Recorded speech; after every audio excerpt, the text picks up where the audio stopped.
Hello friends, how are you all. तो मैं आ गया हूं आप लोगों के लिए लेकर के बीपीएससी टीआरई थर्ड का प्रीवियस ईयर क्वेश्चन।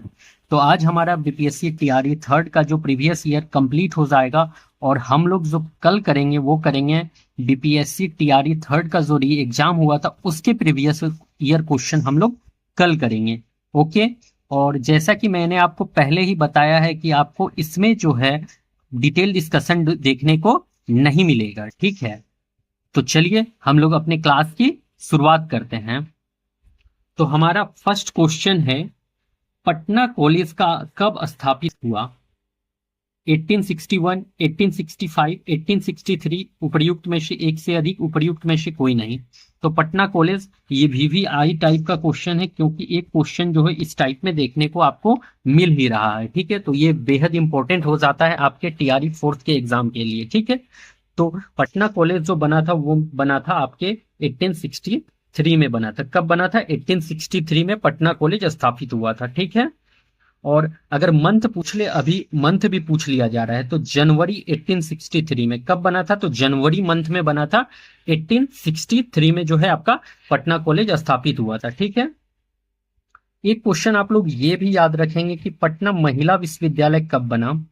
पटना महिला विश्वविद्यालय, पटना महिला विश्वविद्यालय कब बना है? विश्वविद्यालय विद्यालय ये भी शायद किसी, ये बीपीएससी टीआरई के ही एग्जाम में पूछा गया था।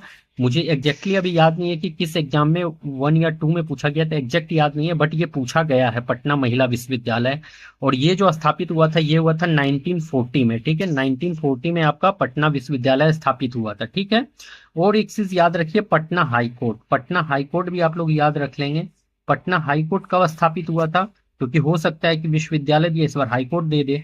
तो पटना हाईकोर्ट जो बन गया था मेरे भाई, वो बना था 1916, 1916 में जो है आपका पटना हाईकोर्ट का स्थापना हुआ था, ठीक है। चलिए फिर नेक्स्ट, इनमें से कौन वंदे मातरम समाचार पत्र के संपादक थे? संपादक का नाम पूछा है वंदे मातरम का, ठीक है। तो वंदे मातरम समाचार पत्र के संपादक जो थे आपके थे विपिन चंद्र पाल थे, बंकिम चंद्र चटर्जी थे, अरविंद घोष थे, उपर्युक्त में से एक से अधिक, या उपर्युक्त में से कोई नहीं। तो आपका जो करेक्ट आंसर देखने को मिलेगा वो ऑप्शन नंबर सी होगा, ठीक है, अरविंद घोष। जो वंदे मातरम के संपादक हैं वो है Arvind Ghosh. Option number C will be our correct answer, okay, Arvind Ghosh. और अगर पूछ लेगा कि वंदे मातरम समाचार पत्र को शुरू करने वाले कौन थे, तो शुरू करने वाले आपके विपिन चंद्र पाल थे। स्टार्ट करने वाले आपके विपिन चंद्र पाल थे। कौन थे स्टार्ट करने वाले? आपके विपिन चंद्र पाल स्टार्ट करने वाले थे ये। मतलब शुरू करने वाले अगर पूछ लेगा कौन थे वंदे मातरम समाचार पत्र को, तो विपिन चंद्र पाल थे, ठीक है। स्टार्ट करने वाले आपके विपिन चंद्र पाल थे, स्टार्ट करने वाले थे, ठीक है। चलिए फिर नेक्स्ट क्वेश्चन की तरफ। ऑल इंडिया हरिजन संघ की स्थापना 1932 में किसके द्वारा की गई? तो देखिए, पहली बात तो आपको ये याद रखना है कि ऑल इंडिया हरिजन संघ का स्थापना जो है 1932 में हुआ है। ये पहला बात आपको याद रख लेना है, ठीक है। और इसका स्थापना जो किया है मेरे दोस्तों, वो कौन किया है? ऑल इंडिया हरिजन संघ का स्थापना जो किया है वो कौन किया है, ये अब बता देना है। महात्मा गांधी, ओहो, Mahatma Gandhi, doctor B R Ambedkar, Jagjivan Ram, उपर्युक्त में से एक से अधिक, या उपर्युक्त में से कोई नहीं। तो देखिए, ऑल इंडिया हरिजन संघ का जो स्थापना किए थे वो कौन किए थे, आप लोग बता दीजिए। वो किए थे हमारे महात्मा गांधी किए थे, ठीक है। जब भी नाम में हरिजन आपको देखने को मिल जाए, हरिजन आपको जब भी देखने को मिल जाए, वहां महात्मा गांधी आपको सिर्फ लगा देना है, ठीक है। हरिजन जब भी देखने को मिलेगा आपको महात्मा गांधी उसमें टिक करके चले आना है, ठीक है। वो आपका हमेशा का हमेशा करेक्ट ही आंसर होगा, ठीक है। हरिजन जहां भी देखने को मिले महात्मा गांधी लगा दीजिए आंसर, बस, और कुछ नहीं याद रखना है। तो ऑल इंडिया हरिजन संघ की स्थापना 1932 में हुई है, और कौन किया है? तो महात्मा गांधी की है इसका स्थापना, ठीक है। चलिए फिर नेक्स्ट क्वेश्चन की तरफ। कौन सी घटना सबसे पहले हुई? गवर्नर जनरल पद पर लॉर्ड वेवल का आगमन, भारत छोड़ो आंदोलन का प्रस्ताव, क्रिप्स मिशन का आगमन, उपर्युक्त में से एक से अधिक, उपर्युक्त में से कोई नहीं। आ, अच्छा, ये देखिए यहाँ पे भारत छोड़ो आंदोलन का प्रस्ताव और ये क्रिप्स मिशन का आगमन जो है, ये मेरे भाई ये थर्ड नंबर का ऑप्शन है, यहाँ पे आ गया है बाय मिस्टेक से, तो ये थोड़ा गलती हो गया है। तो यहाँ पे देखिए क्रिप्स मिशन का आगमन जो ये थर्ड नंबर का ऑप्शन होगा, और जो इसका आपका करेक्ट आंसर जो देखने को मिलेगा यहाँ पे, तो सबसे पहले जो आपकी घटना हुई कौन सी हुई है? देखिए, गवर्नर जनरल पद पर लॉर्ड वेवल का आगमन तो हो गया है आपका 1943 में हुआ है, ठीक है, 1943 में, ठीक है। भारत छोड़ो आंदोलन का प्रस्ताव कब पारित हुआ? तो देखिए, प्रस्ताव, भारत छोड़ो आंदोलन का प्रस्ताव जो हो गया मेरे भाई, वो हो गया है आपका 8 अगस्त 1942, 8 अगस्त 1942 को हो गया था भारत छोड़ो आंदोलन प्रस्ताव। और क्रिप्स मिशन का आगमन जो हो गया है 23 मार्च 1942 को हो गया है, 23 मार्च 1942। तो सबसे पहले जो घटना हो गया वो आपका क्रिप्स मिशन का आगमन हो गया है, ठीक है, क्योंकि ये 23 मार्च 1942। तो ऑप्शन नंबर 3 जो है हमारा करेक्ट होगा, option number 3 will be our correct answer. Cripps mission का आगमन जो है सबसे पहले हुआ है, ठीक है। चलिए फिर नेक्स्ट क्वेश्चन की तरफ। इनमें से किसने यह कहते हुए भारतीय राष्ट्रीय कांग्रेस की हंसी उड़ाई कि यह एक बहुत सूक्ष्म भाग अल्पसंख्यक का प्रतिनिधित्व करता है? तो किसने, ये भी एक इंपॉर्टेंट क्वेश्चन है क्योंकि ये स्टेटमेंट टाइप में ये क्वेश्चन पूछ लेता है आपको, ठीक है। तो किसने ये हंसी उड़ाया था कि यह एक बहुत सूक्ष्म भाग का प्रतिनिधित्व करता है? तो वो मिंटो थे, डफरिन थे, कर्जन थे, या उपर्युक्त में से एक से अधिक। तो इसका जो करेक्ट आंसर देखने को मिलेगा आपका वो लॉर्ड डफरिन होंगे, ठीक है। यही मजाक उड़ाए थे कि कांग्रेस जो है एक सूक्ष्म अल्पसंख्यक का प्रतिनिधित्व करती है, इस बात को डफरिन कहते हैं, ठीक है। तो डफरिन इसका आंसर होने वाला है, ठीक है। और डफरिन देखिए, कांग्रेस पार्टी के समय कांग्रेस का जब गठन हुआ था ना, तो वायसराय जो थे डफरिन ही थे।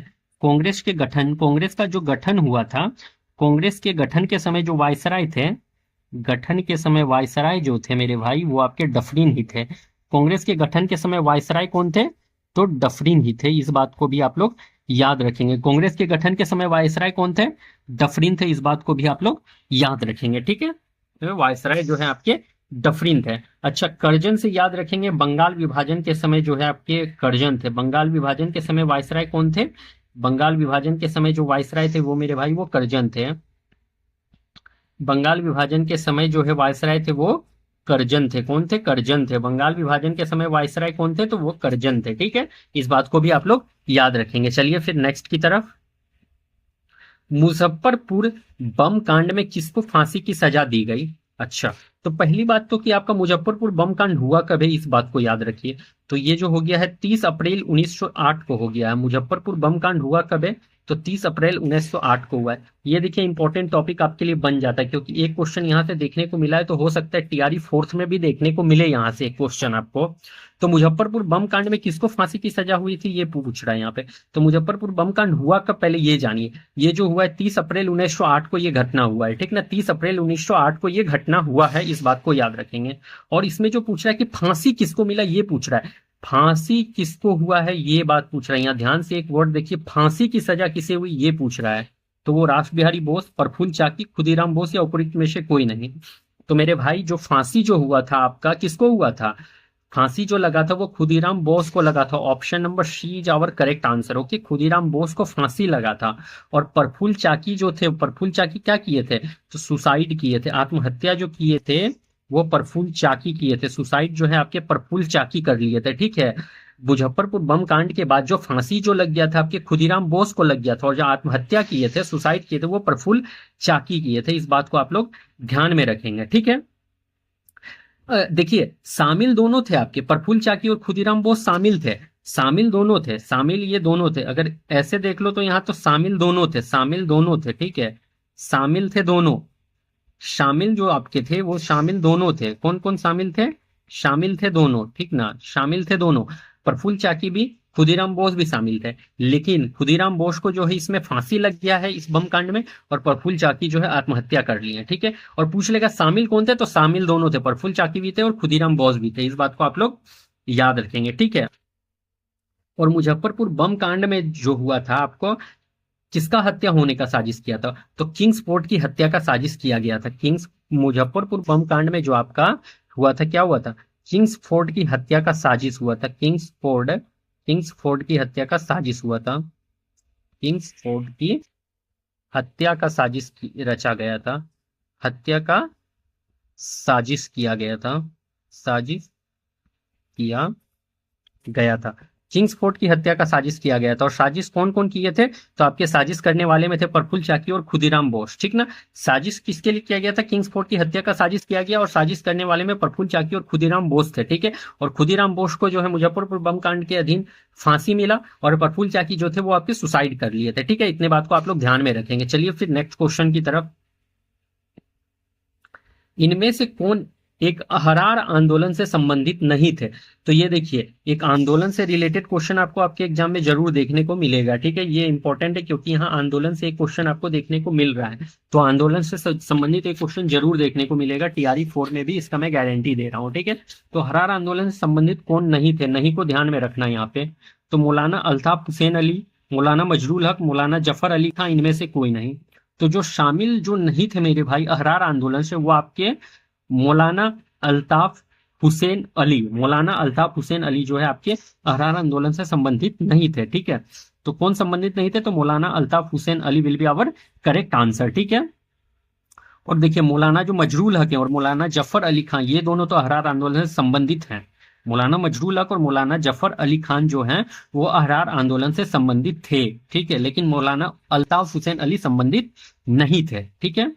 देखिए अहरार आंदोलन से पूछ लिया कि नेतृत्व किसने किया था, तो नेतृत्व जो किए थे, वो नेतृत्व कौन किए थे अहरार आंदोलन का? तो नेतृत्व जो किए थे तो मोहम्मद अली जिन्ना ने नेतृत्व करा था, ठीक है। मोहम्मद अली जिन्ना नेतृत्व कौन किया था अहरार आंदोलन का? तो मोहम्मद अली जिन्ना ने नेतृत्व करी है, ओके। मोहम्मद अली जिन्ना जो है नेतृत्व करने वाले हैं। अहरार आंदोलन का नेतृत्व कौन किया है? तो मोहम्मद अली जिन्ना किए हैं, इस बात को याद रखेंगे। चलिए फिर नेक्स्ट। 1832-33 के मध्य कोल विद्रोह का नेतृत्व किसने किया था? कोल विद्रोह पूछ लिया है, वीवीआई हो जाता है आपके लिए, क्योंकि एक क्वेश्चन आपके आंदोलन से विद्रोह से देखने को जरूर मिलेगा टीआरई 4th में भी, इसका मैं गारंटी फिर से दे रहा हूं, ठीक है।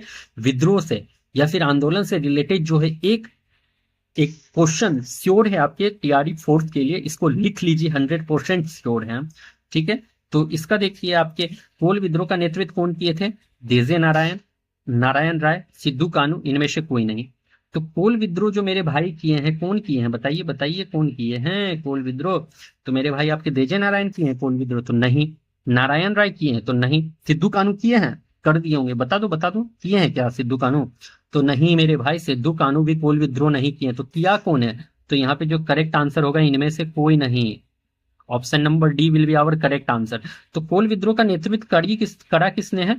तो करा है जो आपका वो बुद्धो भगत ने कोल विद्रोह का नेतृत्व करा है, ठीक है। बुद्धो बुद्धो भगत ने कोल विद्रोह का नेतृत्व किया। किसने किया है? तो बुद्धो भगत, बुद्धो भगत, बुद्धो बुद्धो भगत, बुद्धो भगत जो है आपके कोल विद्रोह का नेतृत्व किए हैं, ठीक है। और देखिए कोल विद्रोह हुआ कब है? तो 1832-33 में आपका कोल विद्रोह हुआ, इस बात को भी ध्यान में रखेंगे क्योंकि डेट भी पूछ सकता है।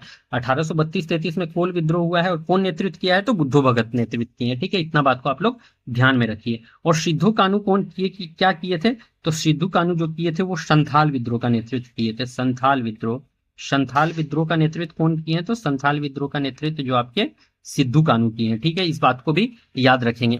संथाल विद्रोह का नेतृत्व कौन किए हैं? तो सिद्धू और कानू किए। और कब किए हैं?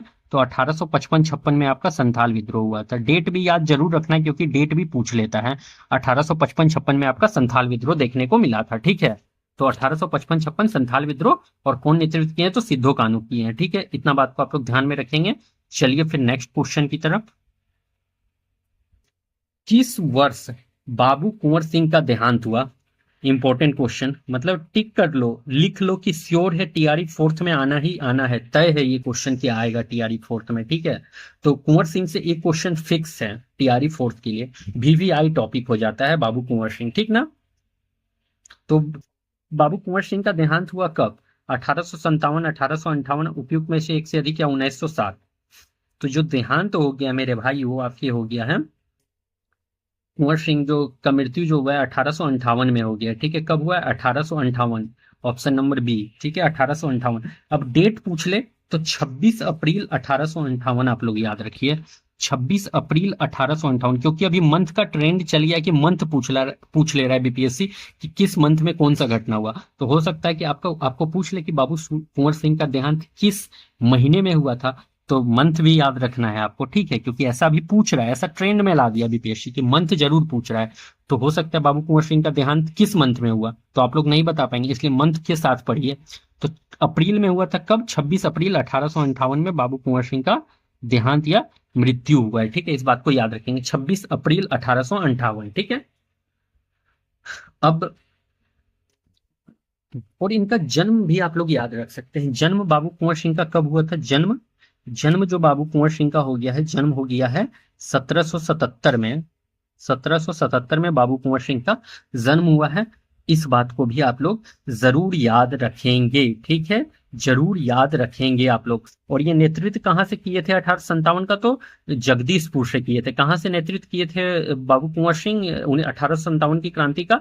तो वो जगदीशपुर से किए थे। इस बात को भी ध्यान में आपको रख लेना है, ठीक है। चलिए फिर नेक्स्ट, युवा बंगाल आंदोलन की स्थापना का श्रेय किसे है?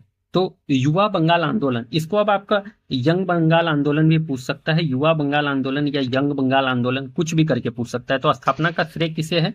राजा राम मोहन राय, हेनरी विवियन डेरेजियो, ईश्वर चंद्र विद्यासागर या उपयुक्त में से एक से अधिक। तो यंग बंगाल आंदोलन का स्थापना जो आपका करा है वो करा है किसने?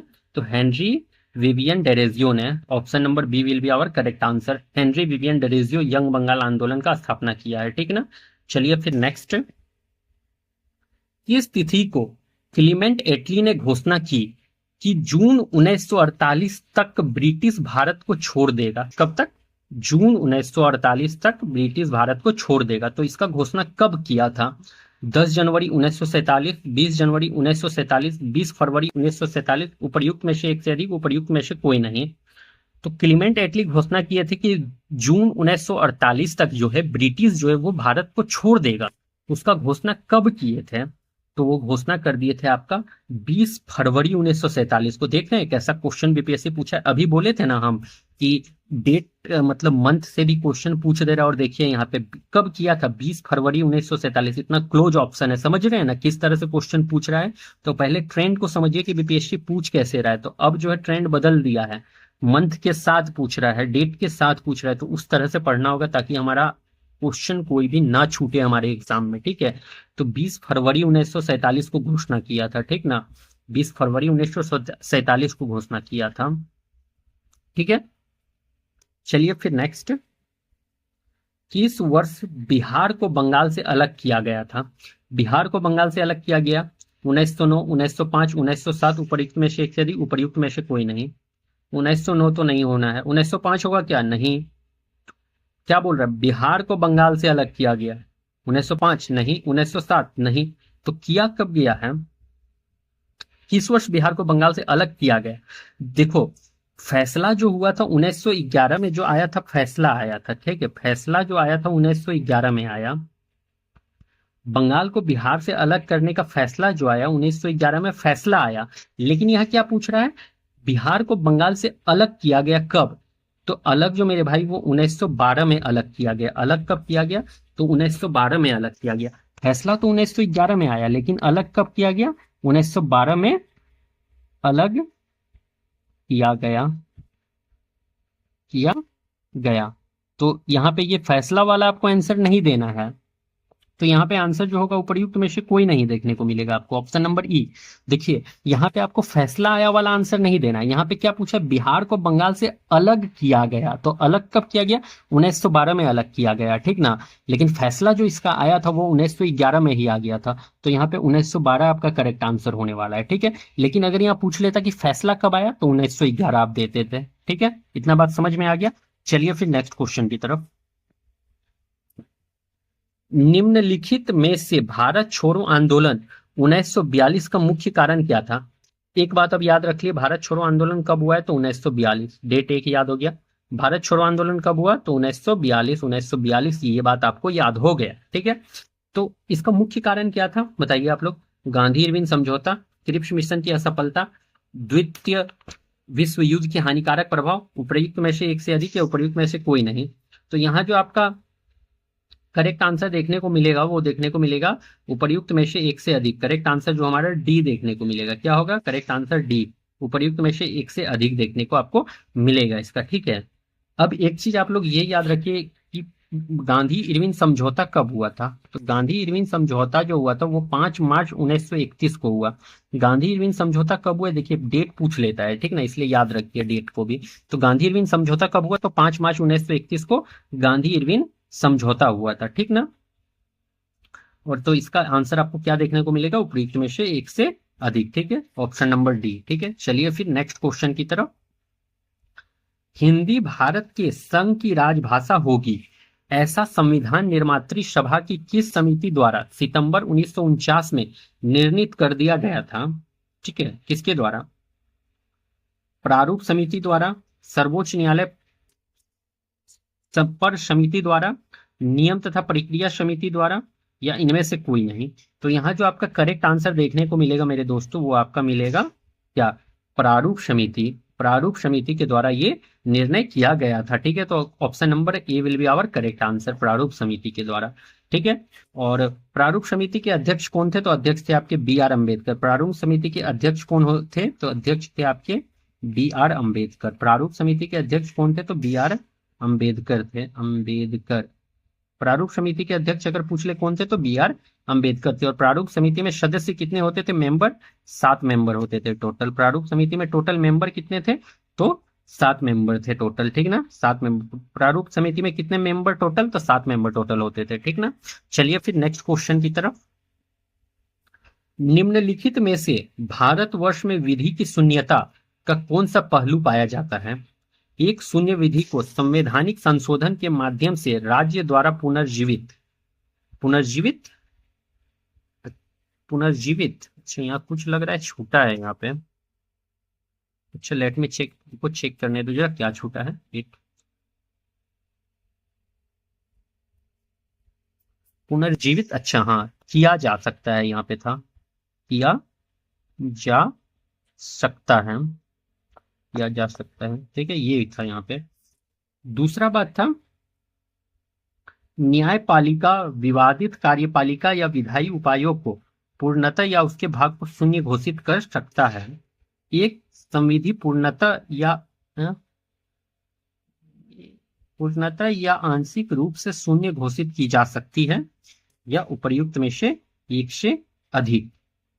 तो यहाँ पे जो देखो, यहाँ पे तो एक ऑप्शन और होना चाहिए था, ठीक है। अच्छा, इसमें समझ में नहीं आ रहा है इस क्वेश्चन, अच्छा चलो इसको देखते हैं बाद में। चलो नेक्स्ट अभी, निम्नलिखित में से किस समिति का मुख्य उद्देश्य 1970 से पूर्व भारत में दल बदल की सटीक परिभाषा देना था। तो क्या था वो, मुदलियार समिति, चौहान समिति, हर्षद मेहता समिति, उपयुक्त में से एक से अधिक, उपयुक्त में से कोई नहीं। तो निम्नलिखित में से किस समिति का मुख्य उद्देश्य 1970 से पूर्व भारत में दल बदल की सटीक परिभाषा देना था। तो भारत में दल बदल की सटीक परिभाषा देना किसका था, तो वो आपका देखिए यहाँ पे क्या हो जाएगा, आपका क्या हो जाएगा, आपका आंसर आपको देखने को मिलेगा आंसर नंबर बी, चौहान समिति, जो इसका करेक्ट आंसर आपको देखने को मिलेगा, चौहान समिति, ठीक है। चौहान समिति हमारा करेक्ट आंसर होगा, चौहान समिति। चलिए फिर नेक्स्ट की तरफ। इनमें से किसने सामुदायिक कार्यक्रम को एक मौन क्रांति की संज्ञा दी थी। Doctor B R Ambedkar, doctor Rajendra Prasad, Jawaharlal Nehru, उपयुक्त में से एक से अधिक, उपयुक्त में से कोई नहीं। तो क्या होगा इसका आंसर, बता दीजिए आप लोग। देखिए, सामुदायिक कार्यक्रम को एक मौन क्रांति की संज्ञा जो दिए थे, वो दिए थे हमारे पंडित जवाहरलाल नेहरू ने दिया था, ठीक है ना। कब और कब दिया था, तो 1952 में, 1952 में दिया था, इस बात को कहा था, ठीक है। जवाहरलाल नेहरू का मौन क्रांति की संज्ञा कौन दिए थे, तो जवाहरलाल नेहरू दिए थे, और कब दिए, तो 1952 में, ठीक है। चलिए फिर नेक्स्ट की तरफ। बिहार सौर ऊर्जा सिंचाई योजना निम्नलिखित में से किस वर्ष आरंभ की गई थी। 2014, 2008, 2011, उपयुक्त में से एक से अधिक, उपयुक्त में से कोई नहीं। वन वर्ड आंसर है, बिहार स्पेशल है, इंपॉर्टेंट हो जाता है आपके लिए। तो इसका करेक्ट आंसर जो देखने को मिलेगा 2008, 2008 will be our correct answer, 2008, okay. Next, broad gauge railway line की साइज होती है, ठीक है, ज्योग्राफी का क्वेश्चन है ये, 1067 mm, 1676 mm, 1435 mm, उपयुक्त में से एक से अधिक, या उपयुक्त में से कोई नहीं। तो देखो यहाँ जो करेक्ट आंसर होगा वो होगा 1676 mm, ठीक है। 1676 या फिर इसको सिंपल कह सकते हैं 1.676 मीटर भी कह सकते हैं, ठीक है, मीटर भी कह सकते हैं, ठीक है। और देखो एक चीज और याद रखो, रेलवे गेज कितने टाइप का होता है, तो रेल गेज जो मेरे भाई हो जाता है वो 4 टाइप का हो जाता है। रेल गेज कितने टाइप का हो जाता है, तो रेल गेज 4 टाइप के हो जाते हैं, 4 टाइप्स के हो जाते हैं, ठीक ना। रेल गेज कितने टाइप के हो जाते हैं, 4 टाइप के हो जाते हैं, ठीक है। इन सभी का डिटेल डिस्कशन कराएंगे आगे किसी सेशन में। अभी बस मेन मकसद है हमारा कि कैसा पैटर्न है बीपीएससी का वो जानना, ठीक है, तो वो अभी जान लेते हैं। डिटेल डिस्कशन अच्छे से कराया जाएगा सेशन में। चलो फिर नेक्स्ट। भाला फेंकने वाला वह कौन है जिसके पास ओलंपिक तथा वर्ल्ड चैंपियनशिप दोनों खिताब हैं? नीरज चोपड़ा, जेन जेलेजनी, अरशद नदीम, उपयुक्त में से एक से अधिक, उपयुक्त में से कोई नहीं। देखो करंट अफेयर्स का एक क्वेश्चन यहाँ आ गया, बट इसको याद रख लो क्योंकि हो सकता है ऐसे पूछ ले कि मतलब वो भाला फेंक से कौन रिलेटेड है, तो आपके संबंधित है वो नीरज चोपड़ा संबंधित है भाला फेंक से, ठीक है। भाला फेंक मतलब वो जेवेलियन थ्रो से संबंधित आपके नीरज चोपड़ा है, ठीक है। चलो फिर नेक्स्ट। ध्वनि के मापन की इकाई यहाँ पे होना चाहिए ना, इकाई मतलब यूनिट है। ध्वनि के मापन का यूनिट क्या है, यूनिट है एम्पियर, वोल्ट, वाट, उपयुक्त में से एक से अधिक, उपयुक्त में से कोई नहीं। तो ध्वनि के मापन का जो इकाई है, तो ध्वनि के मापन का इकाई जो है यहाँ पे तो एम्पियर तो नहीं है, वोल्ट भी नहीं है, वाट भी नहीं है। तो यहाँ पे जो करेक्ट आंसर होगा उपयुक्त में से कोई नहीं, तो ऑप्शन नंबर ई जो है हमारा करेक्ट होगा। तो इसका यूनिट क्या है, ध्वनि के मापन का यूनिट, तो वो मेरे भाई वो है डेसिबल है। क्या है, डेसिबल है, ठीक ना। डेसिबल जो है आपका यूनिट है, ध्वनि के मापन का यूनिट क्या है, तो डेसिबल है, ठीक है ना, डेसिबल।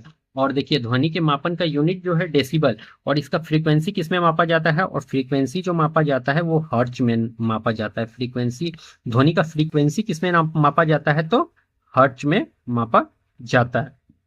ध्वनि के फ्रीक्वेंसी, तो उसका जो है हर्ट्ज होगा आंसर, ठीक है। इसका यूनिट हो जाता है ध्वनि का डेसिबल, ठीक है। और एम्पियर का देख लो, एम्पियर का यूनिट क्या हो जाता है, तो करंट किसका, एम्पियर किसका यूनिट है, तो करंट का है एम्पियर, ठीक है। एम्पियर किसका है, तो करंट का। वाट का जो है पावर है, वाट का यूनिट क्या है, पावर। वाट, पावर का यूनिट क्या है, तो वाट है। पावर का यूनिट क्या है, तो वाट है। इस बात को भी ध्यान में रख लेना है, ठीक है। चलो फिर नेक्स्ट क्वेश्चन की तरफ। नेक्स्ट क्वेश्चन की तरफ चलते हैं। भारत के संविधान का अनुच्छेद 1 देश को बनाता है एक स्वतंत्र राष्ट्र, एक गणराज्य, एक संघ, उपयुक्त में से एक से अधिक। तो क्या बनाता है, मतलब पूछ रहा है कि अनुच्छेद 1 में किस बारे में चर्चा किया गया है, तो अनुच्छेद 1 में जो है वो संघ के बारे में चर्चा करता है। ये तो आप लोग बहुत इजी क्वेश्चन है, संघ का चर्चा करता है, ठीक है। भारत क्या है, भारत एक राज्यों का संघ है। क्या बोलता है वहां पे पहला में, भारत एक राज्यों का संघ है, तो एक संघ की चर्चा करता है। Option number C will be our correct answer. Next. British शासन के दौरान दिल्ली राजधानी की नींव किसने रखी, तो दिल्ली की नींव रखी महारानी विक्टोरिया ने, महारानी एलिजाबेथ ने, किंग जॉर्ज पंचम ने, उपरोक्त में से एक से अधिक। तो जो आपका ब्रिटिश शासन के दौरान जो है तो दिल्ली राजधानी का नींव रखा है वो रखा है किंग जॉर्ज पंचम ने, जॉर्ज पंचम के द्वारा रखा गया। और कब रखा गया, तो 1911 में। कब रखा गया, 1911 में दिल्ली का नींव रखा गया और किंग जॉर्ज पंचम के द्वारा रखा गया, ठीक है। चलो फिर नेक्स्ट क्वेश्चन की तरफ। भारत में G20 का ध्येय वाक्य है वसुदेव कुटुंबकम, सत्यमेव जयते, एक भारत श्रेष्ठ भारत, उपयुक्त में से एक से अधिक। तो यहाँ जो आपका करेक्ट आंसर देखने को मिलेगा, ये इंपॉर्टेंट क्वेश्चन हो जाता है, पूछ लेगा कभी भी आपसे। G20 का ध्येय वाक्य जो हो जाता है वो हो जाता है वसुदेव कुटुंबकम, वसुदेव कुटुंबकम, ऑप्शन नंबर ए, वसुदेव कुटुंबकम। Okay next.